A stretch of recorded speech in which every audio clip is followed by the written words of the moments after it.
Let us pray. Almighty God, we ask your blessing on this Bible study as we shift gears and move into the passion and resurrection of Jesus, and today read about the Last Supper. Fill our hearts with a knowledge of your Son, Jesus Christ, and enlighten us as we study the Scriptures. All this we ask through Christ our Lord. Amen. All right, today, as I just said, we are jumping into Matthew 26, which is the beginning of the Passion narrative. In all four Gospels, there is a shift to the Passion, and the real question is, and obviously that happens at Jerusalem, the real question that you sometimes encounter is, when does the Passion begin? Does it begin with the plot to kill Jesus? Does it begin with Jesus being arrested? That sort of thing. And the reason that matters is generally the plot to kill Jesus is before the Last Supper, right? Because Judas betrays Jesus at the Last Supper. So is that part of the Passion or not? I'll ask you, would you consider the Last Supper part of the Passion or as its own thing? Anybody have any thoughts? I think it is part of the Passion. I think it flows right into it. Yeah. And that's because why would it be the Last Supper? Where he walks out. So Yeah. So- and the fact that it's called the Last Supper seems like it goes in that. Right. it's the prequel. It's actually, that's a great way of framing it. Foreshadowing. It's the sort of first movie of a trilogy, right? If you think about it like that. And liturgically during Holy Week, that's how we do it, right? The Thursday night is Maundy Thursday, and Friday is Good Friday, and Saturday/Sunday night, Saturday night is the Easter resurrection celebration. And what's interesting is that actually works pretty well in Matthew, Mark, and Luke. It works less well in John, because in John chapter 13 is of a 21 chapter gospel. Chapter 13 is when the Last Supper starts. And then I don't know how familiar you are with John, but in chapters 14, 15, 16, and 17, presumably at the tail end of the Last Supper and going towards the Garden of Gethsemane, which is just called the Garden across the Kidron Valley in John. But that's a whole long section about discipleship, and that's where the house with many rooms shows up, the vine with the branches, the prayer of Jesus, the abide in me, all of that language is all happening in John 14, 15, 16, and 17. And so if you're reading John, it becomes very difficult to keep the Last Supper sort of attached to the Passion, if that makes sense, because it just goes on for so long. But in Matthew, that's not a problem in the same way. But there are a couple of other scenes that you might not remember that happen prior, sort of right after the plot to kill Jesus happens. And then you get the question of, are those linked to the Passion as well? One of them is a woman pouring perfume on Jesus, that scene. And in our Good Friday reading, we always read John's Passion. But on Palm Sunday, when we read the other Passion narratives, Matthew, Mark, and Luke, we do read, nowadays, we do read the Last Supper and the whole thing. So you get, so it's very long. But today we're going to try to get through Matthew 26. There is a video of our friends from Yale, the professors, but they don't really talk about the Last Supper. They talk more about the crucifixion. So we'll save that for next week. So let's see if we can get through this. Can you see my screen? Yes. Okay. So let's jump in. Patrice, you were on first. Can you read the plot to kill Jesus? Sure. When Jesus finished speaking all these words, he said to his disciples, "You know that the Passover is 2 days from now, and the human one will be handed over to be crucified." Then the chief priests and elders of the people gathered in the courtyard of Caiaphas, the high priest. They were plotting to arrest Jesus by cunning tricks and to kill him. But they agreed that it shouldn't happen during the feast, so that there wouldn't be an uproar among the people. Okay, so presumably the idea is to have it happen before the feast, right? The Feast of Passover. The timelines in the Gospels are not exactly aligned, and so we'll see as we go along. We know, I think, from our church celebration that that Good Friday is the day that Jesus is crucified, which is a Friday. You know from the text as well that part of the reason that Jesus is taken down from the cross is because the Sabbath is the next day. Keep your eyes open as we read to discern when the Passover is. And sometimes it is, so is this a Passover meal and they arrest him right afterwards? Or is this a Passover, or is this not a Passover meal and they arrest him before? That's something we will discover as we go. I'll give you a clue to how sometimes they don't match up. In St. John's Gospel, the Passover is, I believe, the Passover is the Saturday, which is the Sabbath, and they're the same day. And in which would mean the Last Supper in John is not necessarily a Passover meal, but in this, we'll see something slightly different. This also gives us some of the characters. I don't think we've heard about Caiaphas yet in this gospel, have we? Does that ring a bell from anything outside of your general knowledge of church? So Caiaphas is the high priest. You may remember there's another high priest that gets named at some point, Annas, right? Annas and Caiaphas, the high priests, and Annas, I believe, comes from John, but Caiaphas is there as well. And if my memory serves me correctly, Annas was sort of the former high priest, and it was the high priestly family, and Caiaphas is the current one. So they're both kind of floating around. So let's see. The last thing is 2 days from now. So if the Passover is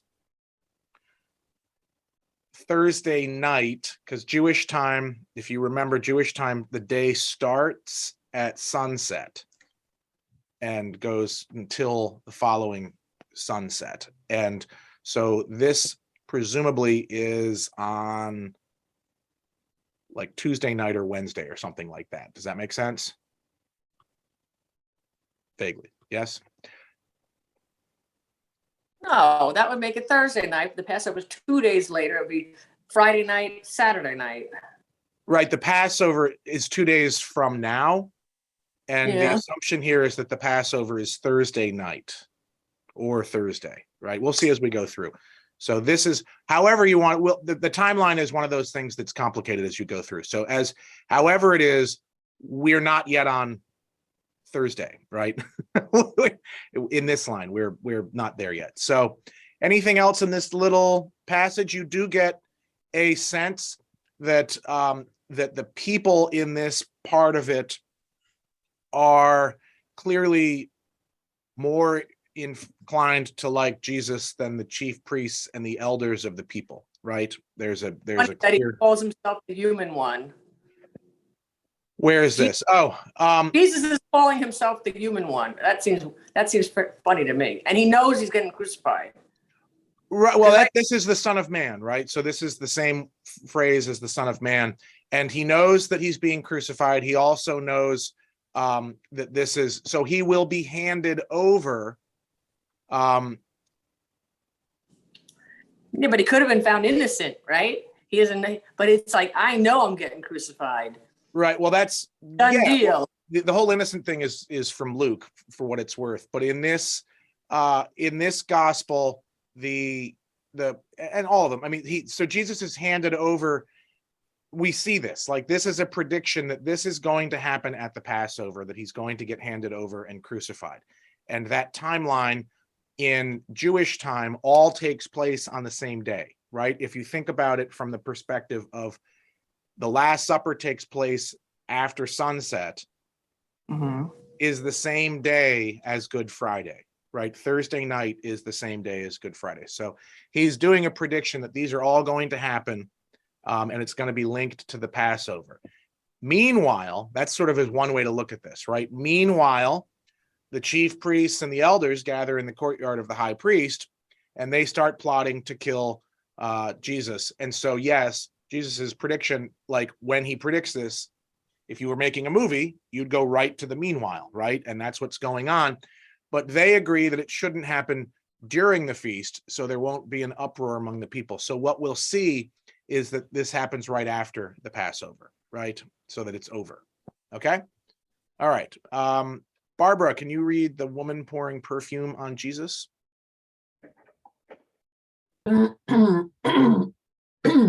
When Jesus was at Bethany visiting the house of Simon, who had skin disease, a woman came to him with a vase made of alabaster containing very expensive perfume. She poured it on Jesus's head while he was sitting at dinner. Now, when the disciples saw it, they were angry and said, "Why this waste? This perfume could have been sold for a lot of money and given to the poor." But Jesus knew what they were thinking. He said, "Why do you make trouble for the woman? She's done a good thing for me. You always have the poor with you, but you won't always have me. By pouring this perfume over my body, she's prepared me to be buried. I tell you the truth that wherever in the whole world this good news is announced, what she's done will also be told in memory of her." Okay, great.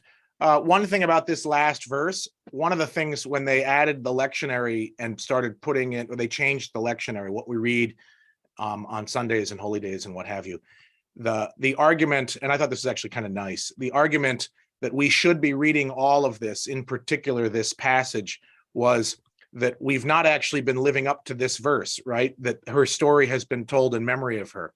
And so there was a decision to make sure that this was read so that you heard this. The Bethany is not in Jerusalem, it's nearby.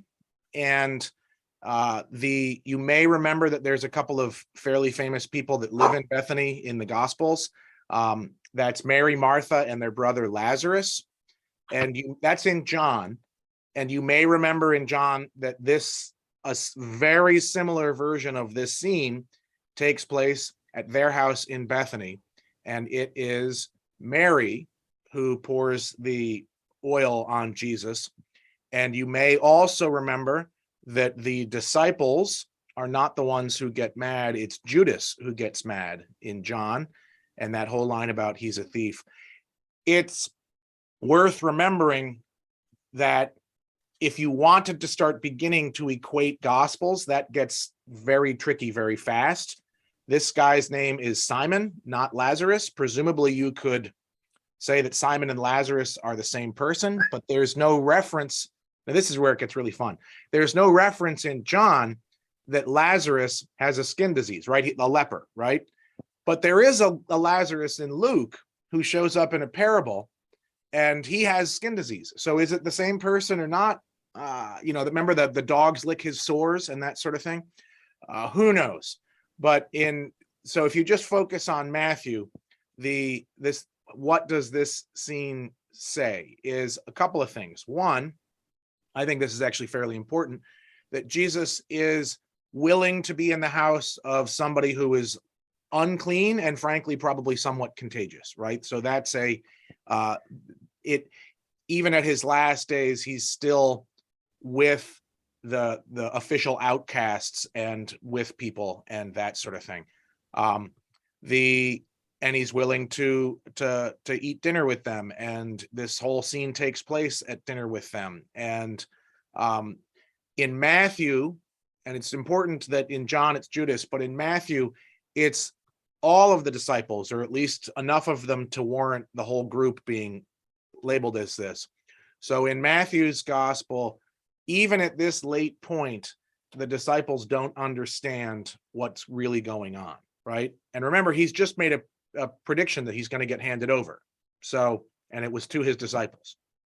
So, but he explains that what she's doing is good, and that this is an interesting line, right? There's a great long-term argument around in every church, right? About how do we use our money? How do we use our resources? Should we give it all away? And the argument has often been, that's a very good thing to do, but we need to continue our ministry long-term. And this is sort of a small version of this in some way, but it's very specific. that this perfume is being used to prepare him for burial.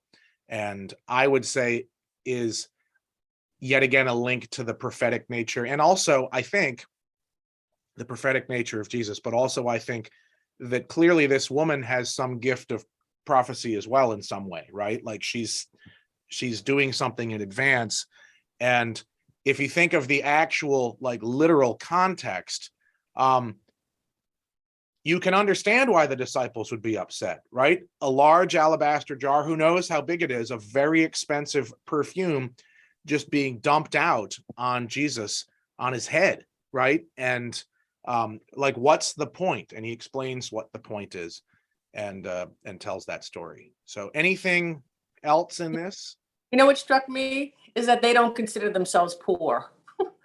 They're walking from place to place with only what's on their back and their sandals, and they're saying, "Give it to somebody else, not us, because we're not poor." Mhm. That's it. Yeah, well, that's a good point, but it is worth noting that what are the disciples called from? Occupations. Occupations, right? Various occupations. They get called from away from fishing, right? From fishing, right? Small business, they get called away from fishing. They get called away. Who's this gospel named after? Matthew. He gets called away from his job at the tax booth, right? And we don't get an example of every single disciple and how that call happened, but the ones we do hear about, they're not people that are the ones that we do hear about. They're at their jobs, and it's I think sometimes people will say Jesus was a homeless itinerant preacher, and it's like, well, and so were his disciples. Well, that may have been true by the time we get to this point, that they've been on the road traveling and this and that. But it is worth remembering when Jesus sends out the 70, he says, you only need this and that. So who knows how much they had regularly with them, right? You only need one. Well, Jesus, but I got 10 cloaks, I got 6 staffs. Like, which one should I have, how many pairs of shoes do all of us have? Like, you only need so many pairs of shoes. So it is worth noting that. But I think your point is really valid, that they don't consider themselves poor. They do consider that it should go to other people. And they view, and I think this is a positive thing, they view their ministry at this point. I mean, where are they, right? They're at the house of a leper. They view their ministry at this point as serving the poor.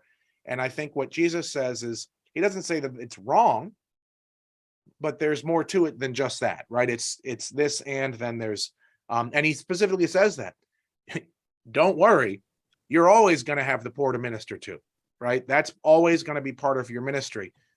This is more troubling, right? But you won't always have me.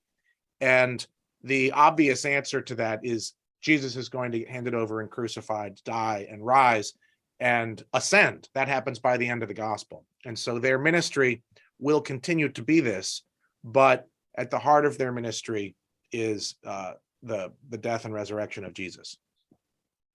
Anything else, Patrice? I think that's a great point. I had never noticed that they didn't consider themselves poor. All right, let's keep moving on. Charlotte, can you read the Judas betrays Jesus? Then one of the 12, who was called Judas Iscariot, went to the chief priest the chief priest and said, "What will you give me if I turn Jesus over to you?" They paid him 30 pieces of silver. From that time on, he was looking for an opportunity to turn him in. Okay. Go. You can keep going in a second. I just want to, this, again, in terms of our timeline, right? We have a variety of things all kind of back to back to back to back to back, and it's hard to tell when they're going on. But this is setting up, and if you think of the narrative, right, it's Jesus betrayal, right? So Jesus is talking to his disciples. He's going to be crucified. Meanwhile, the chief priests are doing this and setting up the plot to kill him. Now we're at some other point where Jesus is in Bethany visiting Simon the leper and predicts his passion again, this time from a burial perspective. And the disciples begin to separate themselves a little bit from him because they're upset. And that sets the stage that they're upset that how the money is or that how it's being wasted. that sets up the stage for Judas to go and actually betray Jesus. And it's implicit, I think, in Matthew, whereas in John, it's explicit that Judas is more in it for the money. And it's ironic, I think, in Matthew that the disciples have just been upset about the money being, this being wasted. And meanwhile, Judas is going to get money to betray Jesus. And I think this serves as, in some way, it also separates Judas from the other disciples. They may have been somewhat misguided, but they weren't wrong, right? To be worried about the poor. Meanwhile, Judas, he just wants money for this, right? And it never gives us an example of what he's planning on using it for. But I think it's a bit of a stretch to assume that Judas wants money to help the poor, right? Like, I think that's a bit of a stretch. I think it seems that Judas just wants the money. And the 30 pieces of silver is something that will come back in Matthew's gospel. If you remember later, there's a follow-up scene to Judas that we'll get to read. And now the scene is totally set. Jesus knows, his disciples theoretically know that he's going to be crucified and die and buried. And the chief priests have set the stage, and the plot now is set. We good? Okay. Charlotte, that was very short. So can you read the Passover with the disciples? On the first day of the festival of unleavened bread, the disciples came to Jesus and said, where do you want us to prepare for you to eat the Passover meal? He replied, go into the city to a certain man and say, the teacher says, my time is near. I'm going to celebrate the Passover with my disciples at your house. The disciples did just as Jesus instructed them. They prepared the Passover. That evening, he took his place at the table with the 12 disciples. As they were eating, he said, I assure you that one of you will betray me. Deeply saddened, each one said to him, I'm not the one. Am I, Lord? He replied, the one who will betray me is the one who dips his hand with me into this bowl. The human one goes to death, just as it is written about him. But how terrible it is for that person who betrays the human one. It would have been better for him if he had never been born. Now Judas, who would betray him, replied, it's not me, is it, Rabbi? Jesus answered, you said it. All right, good.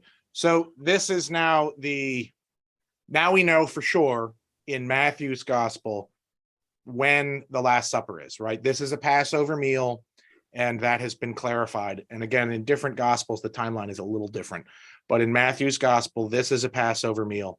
And the preparation focus is, that they get, where do they have it, right? This tells you some of the scene, that it's, that they're going to instruct, they're going to have it at somebody's house. They don't know who it is. It's never listed here, right? So that, for what it's worth.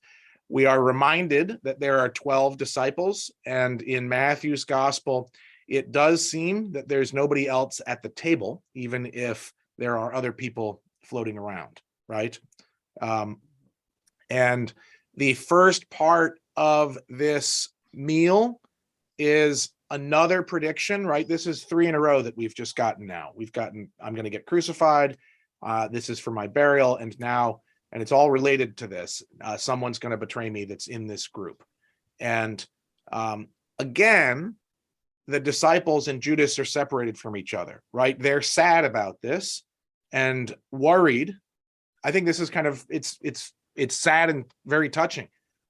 They're worried that they might be the one, right? Like I don't think that ever really comes up in terms of thinking about it, is I'm not the one, am I? Like, I hope I don't do this. And that's, so there is some sense that they do recognize that they're not perfect. And one does wonder, did any of them have it on their heart or not, right? But Jesus says, no, it's the one who's going to betray me is dipping the bowl. And then it's specified for the reader, but not for the disciples, that it is Judas. Does that make sense?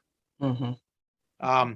The last little thing, this is the Son of Man again. And throughout this portion, because we got it up here, right? Patrice highlighted that earlier, that the Son of Man will be handed over. So throughout this whole portion of the text, the Son of Man, the human one, is the one who is going to get handed over, is the one who is going to go to his death because it was written about him, and is the one who's going to be betrayed. So that's, we've got a sort of moving target for what the definition of Son of Man has been. If you remember, like last class or 2 classes ago, when we had all the little apocalypse stuff going on, the Son of Man was going to be the one coming in judgment on the clouds and that kind of thing. Now the Son of Man is the one that is betrayed. And if you were wondering at any point throughout the gospel, is Jesus the Son of Man? It's crystal clear now that yes, he is the Son of Man. Anything on this? Anybody comments or questions? I just find it interesting that Judas would say anything. He knew that he was going to betray Jesus. And I'm just figuring, why would he say anything? Why didn't he just keep quiet? Right. Well, he's he already knows he's doing it, right? Right. It's not me, is it?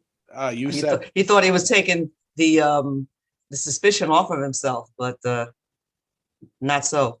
but Jesus knows. Yes. There's like Yes. a bumper sticker that you can see from time to time that says Jesus is watching, drive well. That like, Jesus knows. And again, in John's gospel, this scene plays out a little different. It's similar. It's at the same place. It's with the bread being dipped and all that.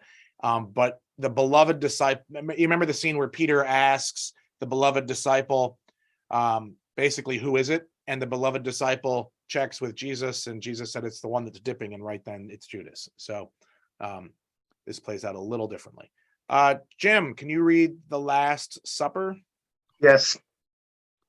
While they were eating, Jesus took bread, blessed it, broke it, and gave it to the disciples and said, "Take and eat. This is my body." He took a cup, gave thanks, and gave it to them, saying, "Drink from this, all of you. This is my blood of the covenant, which is poured out for you, many, so that their sins may be forgiven. I tell you, I won't drink wine again until that day when I drink it in my new way with you in my Father's kingdom." Then, after singing songs of praise, they went to the Mount of Olives. Okay, great. So the Last Supper in Matthew's gospel, what would you say thematically is the dominant portion of it? The betrayal of Judas, or the breaking of bread, or is it a little bit of both? It's kind of intertwined, right? I think it's both. I'm going with betraying. I think it can be both, right? But it's I think it's the both. betrayal does set up, and there's a lot of text about the betrayal, right? We got it earlier too. The looking ahead part of the Last Supper was that Judas, right? What was the scene right before? That Judas is going to betray him. And so the dominant feature going into it does seem to be the betrayal of Jesus. And in that context, it does make some, sense to think about the bread and the cup, the wine, when Jesus says, "This is my body," and then the wine, "This is my blood," which is poured out, right? So that the fact that Jesus is going to die quite soon, and then there's this: "I won't drink wine again," right, "until that day when I drink it in a new way in my Father's kingdom." So it is very much passion focused, I think. The Eucharistic portion of this is obviously, if you know by heart the way our liturgical celebration of the Eucharist is, then you might accidentally say, "Do this in remembrance of me," right after my body, right? That's missing in Matthew.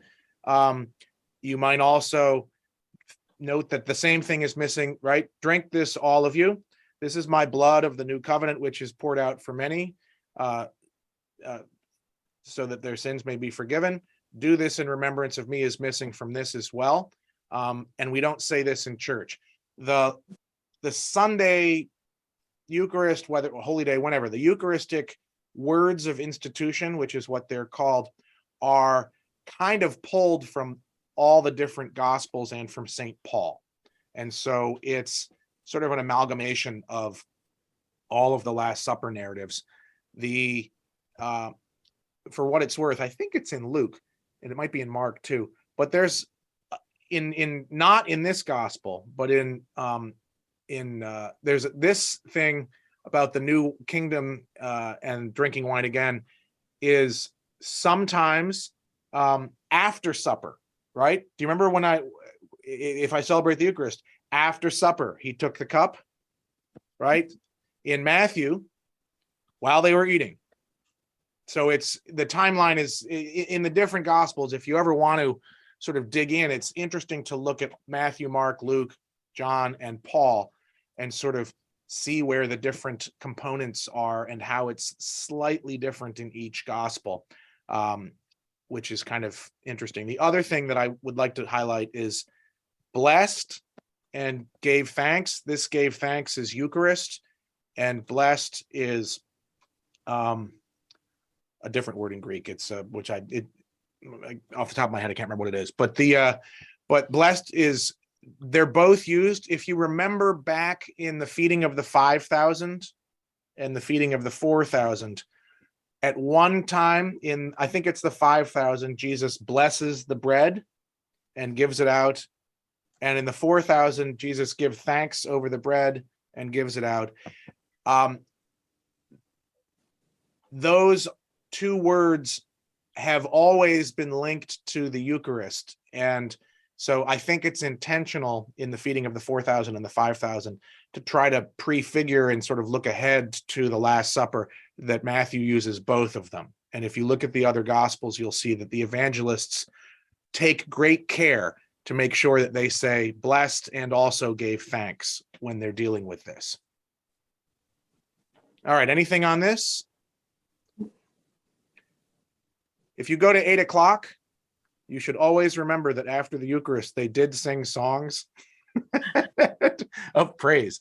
So, and then they go to the Mount of Olives. And if you, so here's a question. Is the Last Supper in Matthew in Jerusalem? Do we know where it is? Hold on, wait. Hey, they talk about going to the room, the place with many rooms. Wait. He said he sent his disciples out to ask the guy to set up the place. Yeah, I think it's in Jerusalem. No, Well, was there's it, a good, yeah. was it outside of Jerusalem? Is it not Bethany? You said, Well, so the last place we knew where we were was a house in Bethany, and this is clearly a different place. okay. And the Right, Mount of Olives, sorry, yeah. He sent his disciples to talk to the man to say, Rabbi said, set this place up, the place with many rooms. I thought we read that somewhere. Here, go into the city to a certain man. My time is I'm celebrate with Pastor, your house. Your house. Doesn't say many rooms, just says. No, I your said house. many rooms because in my house is many rooms is in John. That was that's a line. Yeah, but no, it doesn't say in Matthew says where it is. Go into the city. So I'm assuming city is Jerusalem. Correct, right? It doesn't say exactly where it is, but yes, the city is Jerusalem, right? So that's the assumption, that Bethany is not the city. And if you're from New York, right, we all are, when you say the city, right, everybody knows you're talking about Manhattan, right? Not Queens, not Staten Island, Brooklyn only is called Brooklyn. Like I'm going to, but if you say I'm going to the city, generally it means I'm going to Manhattan. Or the Bronx. Or yes, it depends what you're. There you go. Manhattan. I have lots of friends that live in other boroughs, and they refer to the city as Manhattan. That's it. Yep. So it. yes, it is in Jerusalem. And that's something that is important to note. Like the details of this matter, right? And sometimes it will say he went into Jerusalem, but other times it's just the city. So we're not in Bethany. We're now in Jerusalem. Now we're back out, right? They leave singing songs of praise and they go to the Mount of Olives, which is certainly in modern Jerusalem. I don't know off the top of my head if that would have been considered part of ancient Jerusalem because it's down the valley and then up. But my guess is it's whether it's considered part of the ancient Jerusalem or not, it certainly is right next to it, right next to the old city. And we've been here before. So let's keep going because we've now got more predictions about how this is going to happen. Jim, have you read yet?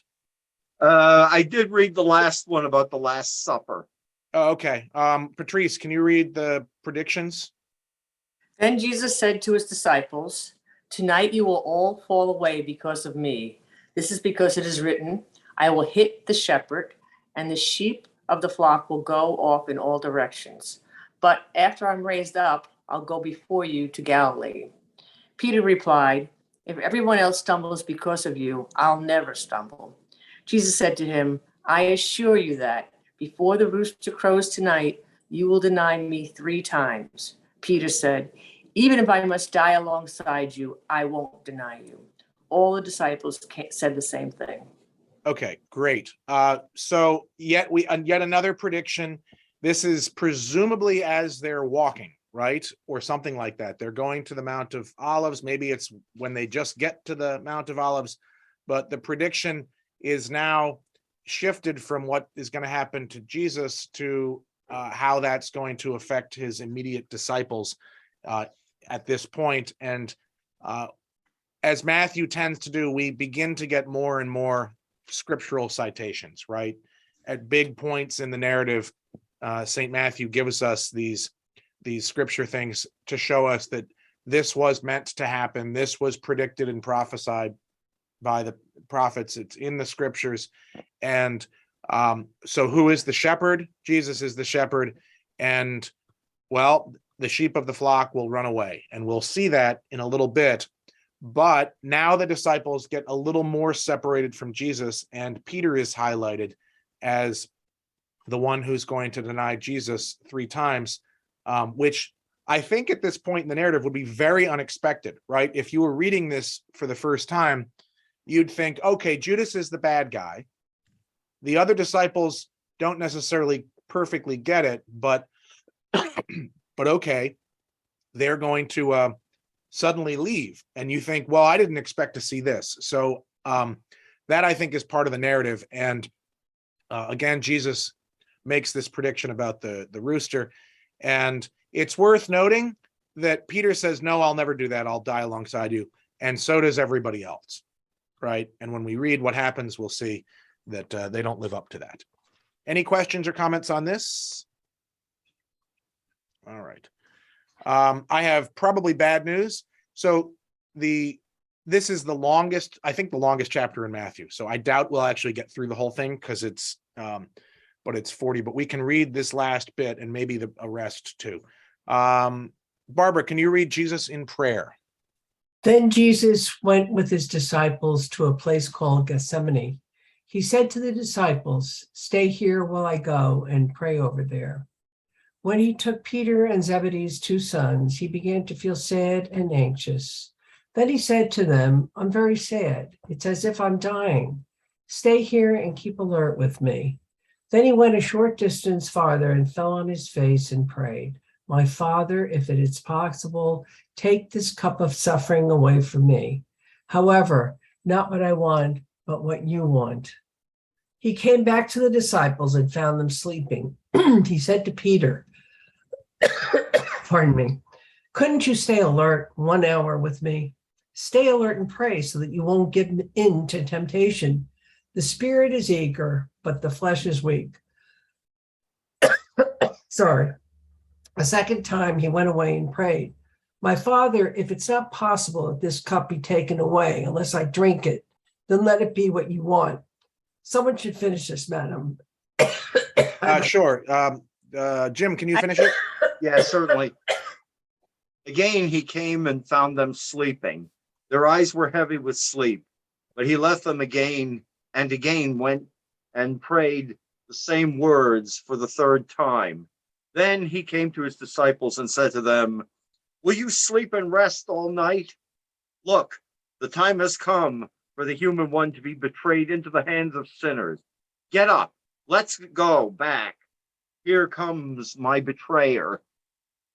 Great. Okay. So a couple of things. We call this what? Gethsemane? What do we call it? Garden. The Garden of Gethsemane, right? Does Matthew note that it's a garden? No. At least not yet, but no, he doesn't note at this point that it's a garden. The garden comes from John. They go to a garden across the Kidron Valley. So again, that's combining two different gospels. If you've been to where Gethsemane is, or traditionally is, there's a church there. There's a ridiculously old group of olive trees there. Do you all remember that when we went there? Mhm, And mhm. and everyone's like, oh my gosh, those go all the way back to the this is the Garden of Gethsemane, and they go all the way back to Jesus's time. And immediately someone will say, well, actually those are only about 800 or 1,000-year-old olive trees, and it still is quite impressive that they're that old, and they're very wide. But so it's the exact location traditionally is where it is now. There's no reason to believe, I don't think, that it's, if it's not there, it's quite near there, because it is on the Mount of Olives. And that probably would have been one of those things that Christians remembered. Like, this is where he was betrayed, right? So the next thing is, this whole scene is about prayer, right? The whole scene is Jesus trying to go off and pray, and his disciples not being able to sort of follow through with what they're supposed to do in that realm, right? And right, so I'm going to go pray over there. The last time that we heard about prayer in terms of the disciples and Jesus was when they say, Lord, teach us to pray. And he teaches them the Lord's Prayer, right? As we go through this, you will see a shocking amount of things that look really like the Lord's Prayer, right? And if they're not direct references, they're sort of companion references, which is really neat. You'll also note or not note, do you know who Zebedee's two sons are? Anybody know what their names are? James and his brother John, right? These are the fishermen, right? This is Peter, James, and John, who get called from the beginning. They're also, so they're the first called by Jesus. They're also the people that are at the transfiguration, right? When Jesus goes up on the mountain, he's not alone. Moses and Elijah show up, but Peter, James, and John are with him. So there's the 12, and then there's like the super inner circle, right? So he takes Peter, James, and John. Our very human Jesus shows up here, right? He's sad and anxious. I'm very sad. It's as if I'm dying. Stay alert with me. He doesn't want to be alone, right? What has he just said to them? You're going to abandon me, right? So he doesn't want to be alone, and he knows they're going to abandon him, but he still hopes that they stay alert, at least up until the time that they do. And so he goes off and he falls on his face and he prays, my Father, if it's possible, take this cup of suffering away from me. However, not what I want, but what you want. How many references to the Lord's Prayer can you find in here? Our Father, who art in heaven, hallowed be thy name. Thy kingdom come, thy will be done, right? On earth as it is in heaven. Give us, this is another one that most people miss. Give us this day our daily bread. What did we just have? The Last Supper, right? The Last Supper is bread and cup, right?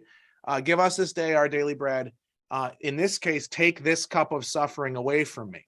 So there's a bunch of links there that are kind of interesting. And what I would say is Jesus teaches his disciples how to pray the Lord's Prayer. And when he prays something quite similar to that, for what it's worth. So keep that in mind. Then he comes back, and they haven't abandoned him yet, but they're all asleep. And he talks to Peter and asks if he can please stay awake for 1 hour. What's another line from the Lord's Prayer? Lead us not into temptation, right? But deliver us from evil. That shows up here. The spirit is eager, but the flesh is weak. And he goes off and he prays again. And again, it's similar references. Father, there's sort of a reversal of bread and cup here. But again, if you've been paying attention to the Last Supper, you should have bread and cup in your head. And so it is, I think, sort of a roundabout way of getting to the Lord's Prayer. And again, let it be your will. And he goes back and they're sleeping again. And he goes off and prays a third time, and comes back and they're still asleep again. And now it's too late. They've fallen asleep. The hour has come, and the Son of Man, the human one, is betrayed into the hands of sinners. And here he comes. Any more questions on that or comments? Had you ever noticed the Lord's Prayer references through that? Next time we read it on Palm Sunday, it's in all of the Gospels, but it's really prevalent in Matthew's Gospel as well. It is, my watch says it's time to stand, but it's actually also 10 of, and so it is time to stand. Next week, we will continue with the arrest, and just to give you a sense of how much is left, this chapter just keeps going, right? So we'll continue with the arrest of Jesus next week, and if we finish that early next week, we can either watch the video or jump into chapter 27. Any final comments or words before we go? Thank you. All right, let me just double check. Next week is October 27th, and we're on again. All right. I'll see you next week. God bless. God Thanks, bless. Thank you. Thank you.